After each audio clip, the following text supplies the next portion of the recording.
Fue Baumgarten quien dio el nombre de estética a la ciencia de estas sensaciones, a esta teoría de lo bello.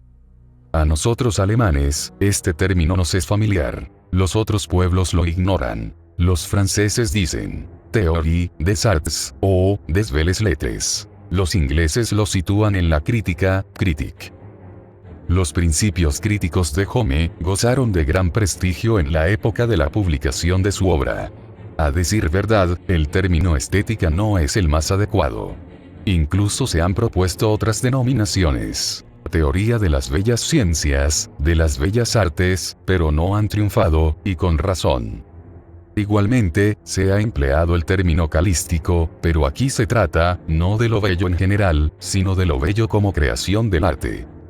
Vamos, pues, a utilizar el término estética, no porque nos importe poco el nombre, sino porque este término ha recibido título de validez en el lenguaje corriente, lo que, de por sí, es un argumento importante en favor de su aceptación. Este modo de razonar no va más allá de estos resultados, completamente superficiales, en la cuestión que nos interesa, la del concepto de arte. Por otra parte, lo mismo ocurre en otras ciencias. Caracterizando una especie con una definición cualquiera, no se llegará al concepto de esta especie. Por ejemplo, para saber lo que es un animal, es posible hacerse una idea de acuerdo con los animales que se conocen. En modo alguno. Al definir, por ejemplo, un animal por su libertad de movimientos, por su facultad de desplazamiento, etc., se comprueba inmediatamente que la ostra y tantos otros animales no entran en esta definición. Al definirlo por su sensibilidad, comprueba que la mimosa, que no es un animal, posee, sin embargo, sensibilidad. Cada vez que se desee distinguir las especies y los géneros, con la ayuda de determinaciones aisladas, se tropezará con ejemplos que no corresponderán a estas determinaciones. Es un error, pues, pensar que la ciencia sigue siempre este camino. Para la filosofía, este camino está completamente cerrado. La orientación de la filosofía se ha modificado de una forma general, y la investigación filosófica se ha dirigido hacia otros caminos. ¿Era necesario este cambio de orientación? Esto no tenemos por qué examinarlo aquí. Este examen forma parte del de la naturaleza del conocimiento filosófico, y ya lo hemos hecho en nuestra lógica. Aquí traeremos a colación algunos hechos históricos o temáticos. Lo que debe servir de base, no es lo particular, no son las particularidades, los objetos, los fenómenos, etc., particulares, sino la idea. Debemos comenzar a partir de esta, de lo universal. En todo, y por consiguiente también en nuestro terreno. Debemos comenzar por la idea de lo bello. Por el contrario, en las supuestas teorías, se comienza por las particularidades para llegar al concepto, a la universalidad. Aquí, es la idea, en sí y para sí, la que ocupa el primer lugar, pero no como idea derivada, deducida de los objetos particulares. Volveremos a hablar de este comienzo. Con ello damos su pleno significado a las palabras de Platón. Se debe considerar lo bello, y no los objetos particulares calificados de bellos. Al comenzar por la idea, eliminamos al mismo tiempo la dificultad, la molestia que podría crearnos la gran variedad, la infinita multiplicidad de objetos que se califican de bellos. Las oposiciones entre los objetos calificados de bellos no nos desvían. Estas oposiciones son eliminadas, suprimidas, al mismo tiempo que es eliminada la cantidad, la masa de objetos contradictorios. Comenzamos por lo bello como tal. Pero esta idea, que es una, debe a continuación diferenciarse, particularizarse a partir de ella misma, dando nacimiento a la variedad, a la multiplicidad, a las diferencias, a las múltiples y diferentes formas y figuras del arte, pero que se manifiestan como producciones necesarias. Con más apariencia de razón, se podría objetar que las bellas artes son buena materia de reflexión filosófica, pero en modo alguno pueden ser objeto de un estudio científico propiamente dicho. En efecto, la belleza artística se dirige a los sentidos, a la sensación, a la intuición, a la imaginación, etc. forma parte de un campo distinto al del pensamiento, y la comprensión de su actividad y de sus productos, exige un órgano distinto al del pensamiento científico. Otra de las sombras, en donde domina la idea, por la belleza artística es la libertad de las producciones y las formas. Se podría pensar que con la creación y la contemplación de las obras de arte nos libramos de las trabas de las reglas y los reglamentos. Al huir del rigor de las leyes y de la melancolía interior del pensamiento, buscamos la tranquilidad y la acción vivificante de las obras de arte. Cambiamos el reino de las sombras, en donde domina la idea, por la serena y robusta realidad. Finalmente, las obras de arte tendrían su origen en la libre actividad de la imaginación, mucho más libre que la de la naturaleza. El arte no solo tiene a su disposición toda la riqueza de las formas naturales, en sus apariencias infinitamente múltiples y variadas, sino que la imaginación creadora le hace aún capaz de exteriorizarse en intenciones de las que ella misma es una fuente inagotable. La imaginación, y sus productos, el pensamiento, parece ser, no debería tener el valor de citar al arte ante su tribunal para pronunciarse sobre sus obras y encasillarlas bajo epígrafes generales. La ciencia, por el contrario, según se admite, es la obra del pensamiento que se entrega a un trabajo de abstracción, partiendo de la masa de los detalles particulares, lo cual acarrea, por una parte, la exclusión de la imaginación, con todo lo que su actividad tiene de accidental y arbitrario. Dicho de otra forma, la exclusión del órgano de la actividad, y de la satisfacción artística. Por otro lado, al admitir incluso que el arte vivifica la sequedad árida y sombría del concepto, que concilia sus abstracciones con la realidad, que completa el concepto mismo con lo real, el estudio concienzudo, se nos dice, solo puede tener como efecto eliminar, en este medio de conciliación, toda eficacia, suprimirlo y llevar el concepto a su simplicidad irreal, y a su estado de sombra y abstracción. Además, por su contenido, la ciencia se ocupa de lo que es necesario en sí. Ahora bien, si la estética deja de lado lo bello natural, resulta que, con esta relación, no solo no ganamos nada, sino que nos alejamos aún más de lo necesario. No implica ya de por sí el término naturaleza, la idea de necesidad, y regularidad, es decir, la de una actitud, que parece abrirse y ofrecerse más al estudio científico. Por el contrario, en la mente en general, pero sobre todo en la imaginación, contrariamente a lo que pasa en la naturaleza, lo arbitrario y lo anárquico, son los que reinan de una forma absoluta, lo cual hace a los productos de la imaginación, es decir del arte, completamente impropios para el estudio científico. Bajo todos estos aspectos, por su origen lo mismo que por su contenido y su amplitud, las obras de arte, lejos de mostrarse dignas de un esfuerzo científico, se muestran, por el contrario, refractarias a toda reglamentación por el pensamiento y, por consiguiente, a cualquier tratamiento científico. Todos estos argumentos, y otros análogos, que se establece para probar la imposibilidad de un tratamiento verdaderamente científico de las bellas artes, se inspiran en representaciones, reflexiones y puntos de vista corrientes de los que se encuentran, explica Donés, en libros más antiguos, sobre todo en francés, referentes a lo bello y las bellas artes, y sus razonamientos a propósito de estos hechos, tienen visos de ser justos y plausibles. Citaremos, por ejemplo, el hecho, invocado por estos autores, de la infinita variedad de formas que puede adoptar lo bello en general. De este hecho se puede, si se quiere, deducir la existencia, en la naturaleza humana, de un instinto de lo bello, y se puede concluir, además, que, puesto que las ideas que se forman sobre lo bello presentan una gran variedad, y al mismo tiempo tantas particularidades, no puede haber ideas generales de lo bello y del gusto. Antes de terminar estas consideraciones, para volver a centrarnos en la cuestión que nos interesa, intentaremos hacer, a título puramente introductivo, una breve refutación de estas objeciones, y de estas dudas. Una segunda causa de trabas que puede aparecer cuando se trata de la filosofía del arte, procede de la carencia de criterio que permita reconocer lo que es bello, así como de cualquier convicción u opinión directa según la cual lo bello no depende de la filosofía.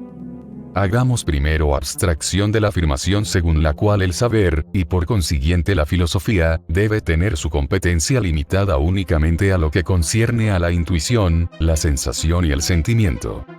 Al menos esto es lo que se afirma y lo que se acepta en lo concerniente a la religión. En lo relacionado con el arte, se admite más bien que, a su respecto, se pueden realizar razonamientos y reflexiones.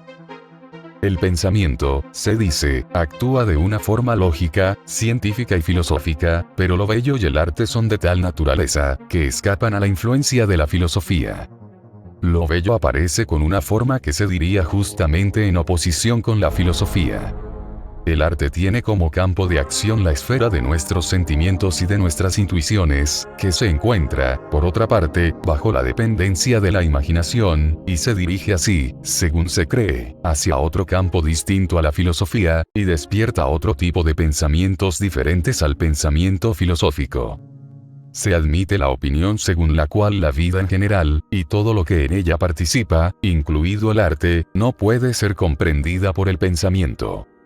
Parece que es justamente en el arte donde se intenta escapar al concepto, pues su objeto, según se cree, es incompatible con el pensamiento, con el concepto, y cuando se quiere introducir un pensamiento, se destruye aquello que una obra tiene de específicamente artístico. Solo unas palabras más respecto a esta dificultad que se puede oponer a la posibilidad de reconocer una obra de arte. No es este el lugar indicado para insistir en los detalles.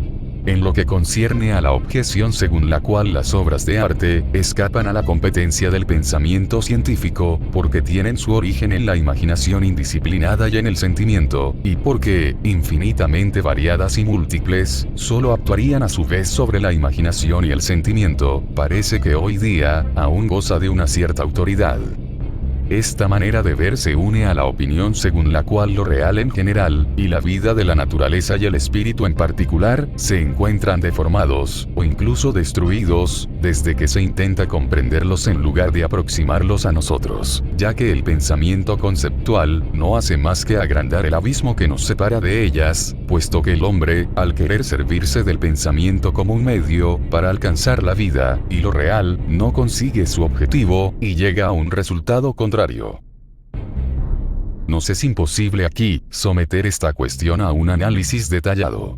Podemos únicamente indicar el punto de vista en el cual pensamos situarnos para eliminar esta dificultad, o imposibilidad, o torpeza.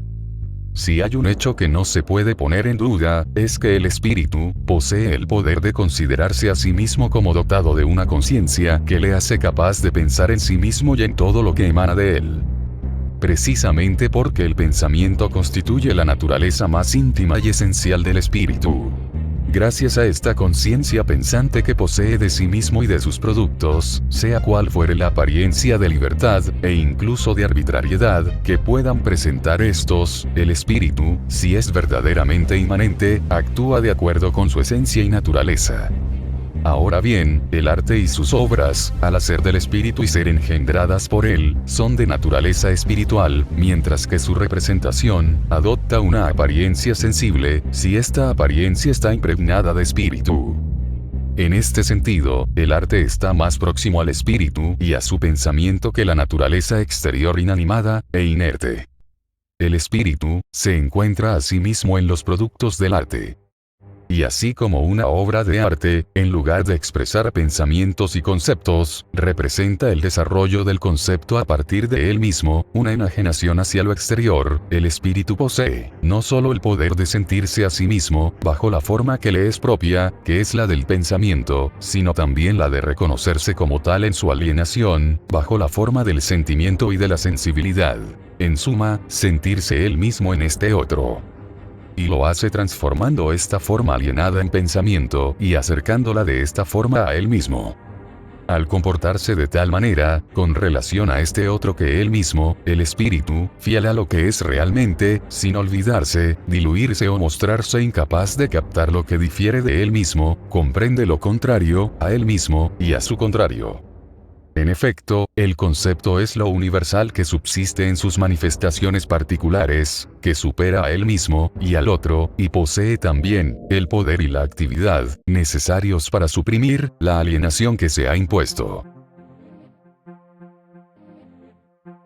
Por esta razón, la obra de arte, en la cual el pensamiento se enajena de sí mismo, forma parte del terreno del pensamiento conceptual, y el espíritu, al someterla al examen científico, no hace más que satisfacer la necesidad de su naturaleza más íntima.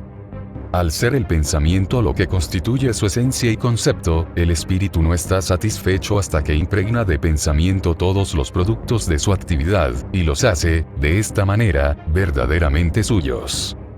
Ahora bien, el arte, como veremos con más claridad en otra parte, lejos de ser la forma más elevada del espíritu, solo recibe su verdadera consagración en la ciencia. A esto se puede añadir que nuestra época nos facilita nuevas razones que justifican la aplicación al arte del punto de vista del pensamiento.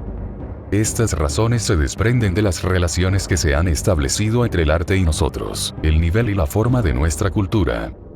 Para nosotros, el arte no tiene ya el alto destino de que gozaba en otro tiempo. Se ha convertido para nosotros en objeto de representación, y ya no tiene esa proximidad, esa plenitud vital, o esa realidad que tenía en la época de su florecimiento entre los griegos.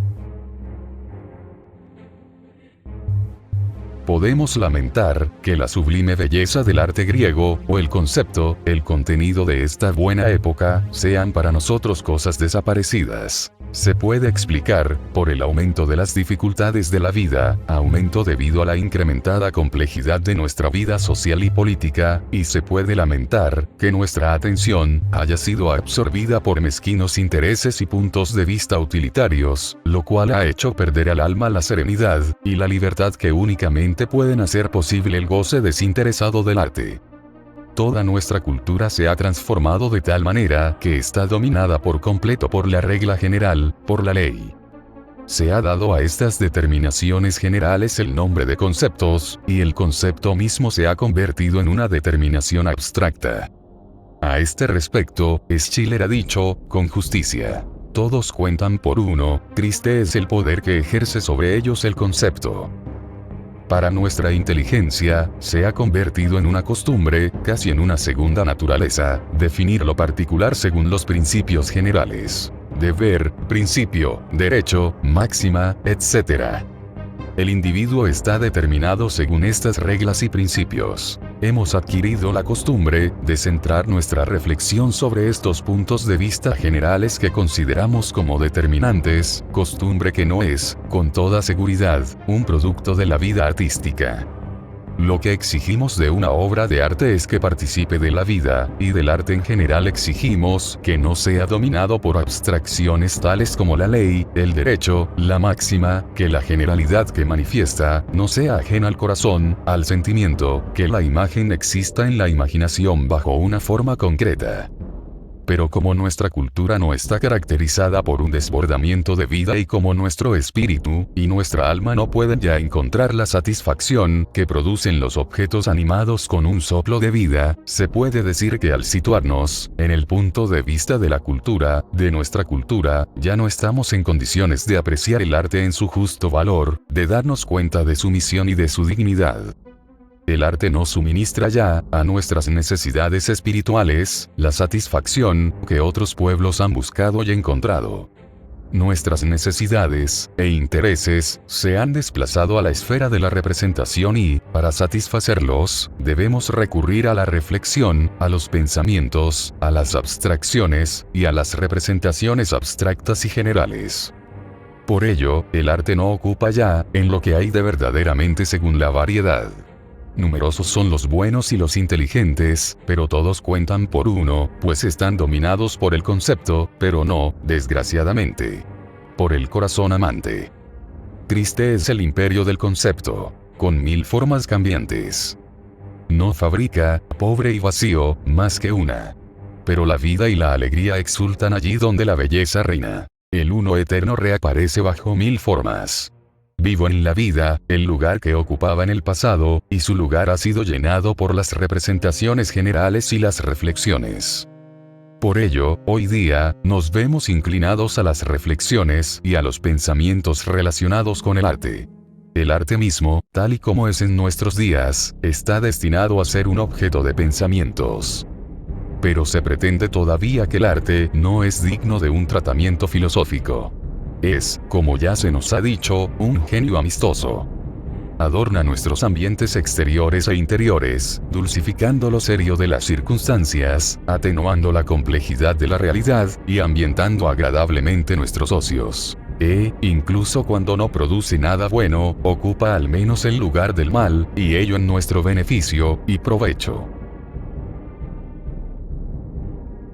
Pero sí es cierto que el arte interviene en todo, desde las groseras galas de los salvajes, hasta la magnificencia de los templos ornados con todas las riquezas imaginables. No es menos evidente que estas formas tienen relaciones muy lejanas con los verdaderos objetivos de la vida, e incluso les son exteriores y extrañas. Y lo mismo que estas producciones del arte, no son perjudiciales a los objetivos serios y, por el contrario, parecen, por la abstención del mal, favorecerles.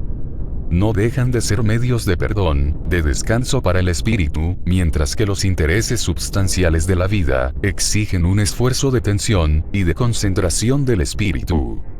Por ello, puede parecer que desear tratar con rigor científico lo que por naturaleza está desprovisto de todo rigor, sea dar prueba simplemente de pedantería. De todas formas, el arte aparece, según esta concepción, como una cosa superflua, y es más bien por una feliz coincidencia, si, al dulcificar los sentimientos, esta preocupación y este amor por la belleza no terminan por ablandarlos.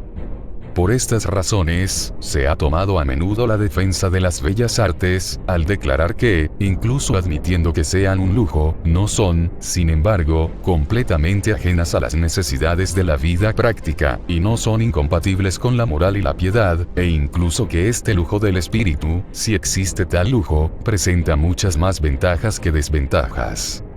Yendo mucho más lejos aún, se ha asignado al arte mismo objetivos serios, al presentarlo como que desempeñaba un papel de mediación entre la razón y la sensibilidad, entre las inclinaciones y los deberes, y se le ha recomendado como susceptible de convertirse en un agente de conciliación, en la lucha que libran estos dos elementos opuestos.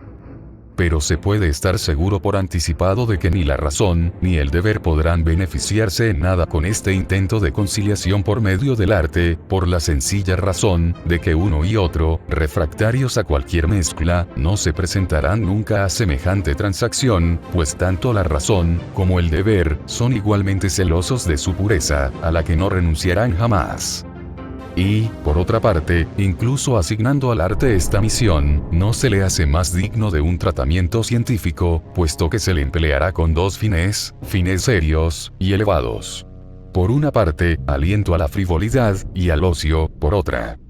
El arte, en lugar de ser un fin en sí, caería en el rango de un simple medio. Se podría incluso esgrimir otro argumento contra la posibilidad de un tratamiento científico del arte. El arte, se dice, es el reino de la apariencia, de la ilusión, y lo que nosotros llamamos bello, podría también ser calificado de aparente e ilusorio.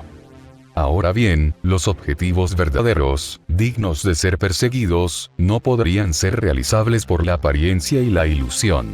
A los fines verdaderos y serios, deben corresponder medios fundados igualmente en lo verdadero y lo serio. El medio debe estar en relación con la dignidad del fin, y los verdaderos intereses del espíritu no pueden ser considerados por la ciencia más que teniendo en cuenta lo que tienen de verdadero, tanto en relación con la realidad exterior, como en la representación humana. Nada más exacto. El arte crea apariencias y vive de apariencias y, si se considera la apariencia como una cosa que no debe ser, se puede decir que el arte solo tiene una existencia ilusoria y sus creaciones son únicamente puras ilusiones. Pero en el fondo, ¿qué es la apariencia? ¿Cuáles son sus relaciones con la esencia? No olvidemos que toda esencia, toda verdad, para no quedarse en abstracción pura, debe aparecer. Lo divino debe ser uno, debe tener una existencia que difiera de lo que nosotros llamamos apariencia. Pero la apariencia misma está lejos de ser cualquier cosa inesencial. Por el contrario, constituye un momento esencial de la esencia. Lo verdadero existe por sí mismo en el espíritu, aparece en sí mismo, y está allí para los otros. Puede haber, por tanto, varias clases de apariencia. La diferencia estriba en el contenido de lo que aparece. Si por tanto, el arte es una apariencia, hay una apariencia que le es propia, pero no una apariencia simplemente. Esta apariencia, propia del arte, puede, hemos dicho, ser considerada como engañosa, en comparación con el mundo exterior, tal y como nosotros lo vemos desde nuestro punto de vista utilitario, o en comparación con nuestro mundo sensible e interno. No llamamos ilusorios a los objetos del mundo exterior, ni a lo que reside en nuestro mundo interno, en nuestra conciencia. Nada nos impide decir que, comparada a esta realidad, la apariencia del arte es ilusoria. Pero con la misma razón, se puede decir que lo que nosotros llamamos realidad es una ilusión más fuerte, una apariencia más engañosa que la apariencia del arte. Llamamos realidad y consideramos como tal, en la vida empírica y en la de nuestras sensaciones, al conjunto de objetos exteriores y a las sensaciones que nos proporcionan. Y, sin embargo, todo este conjunto de objetos y sensaciones, no es un mundo de verdad, sino un mundo de ilusiones. Sabemos que la realidad verdadera existe más allá de la sensación inmediata y de los objetos que percibimos directamente.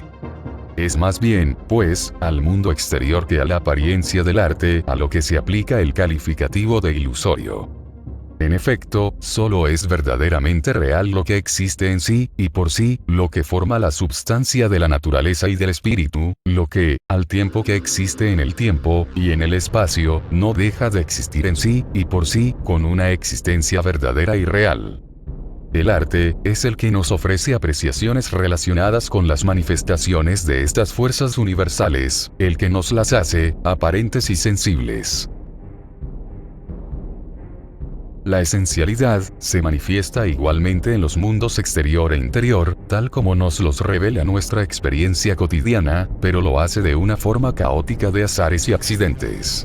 Aparece deformada por la proximidad del elemento sensible, por los arbitrios de las situaciones, de los acontecimientos, de los caracteres, etc.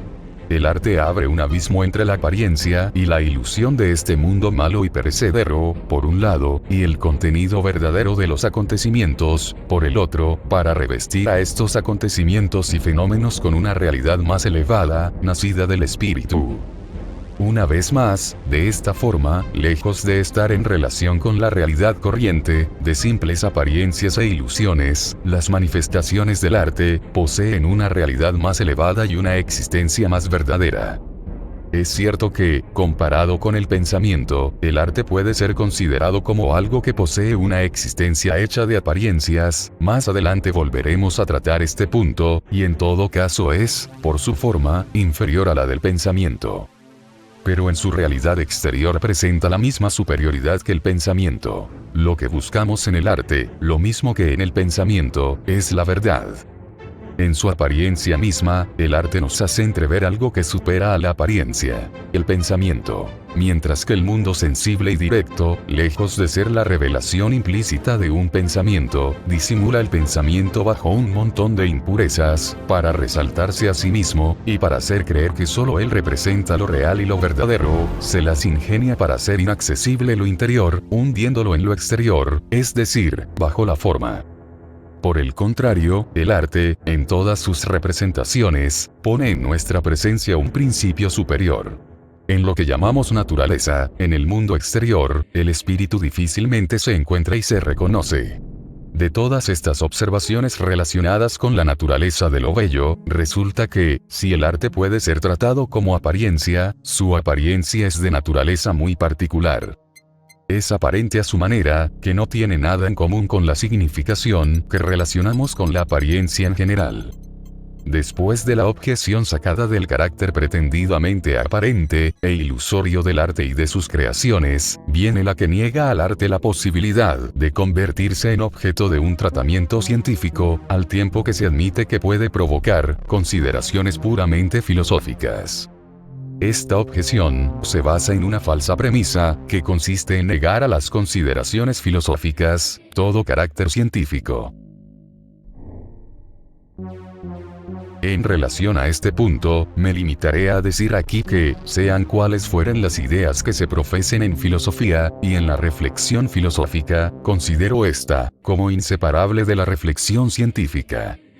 En efecto, el papel de la filosofía consiste en considerar un objeto según su necesidad, no según su necesidad subjetiva o según su orden, su clasificación, etc., exteriores, sino según su necesidad tal y como se desprende de su naturaleza, y que incumbe a la filosofía demostrar y hacer destacar.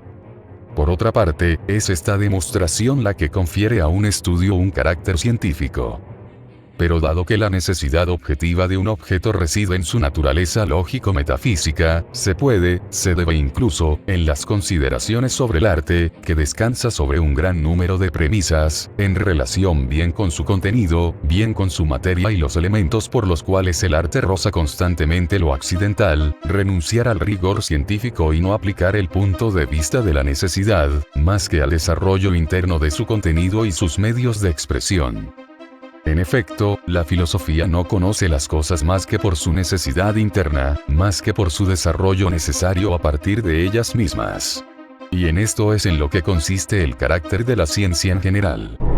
Se puede incluso discutir que el arte sea digno de ser objeto de un estudio científico, presentándolo como un juego fugitivo, como si estuviese al servicio de nuestros placeres y distracciones, como destinado a adornar nuestro ambiente exterior y los objetos que forman parte de él, y a poner de relieve, por medio de la ornamentación y el decorado, otros objetos.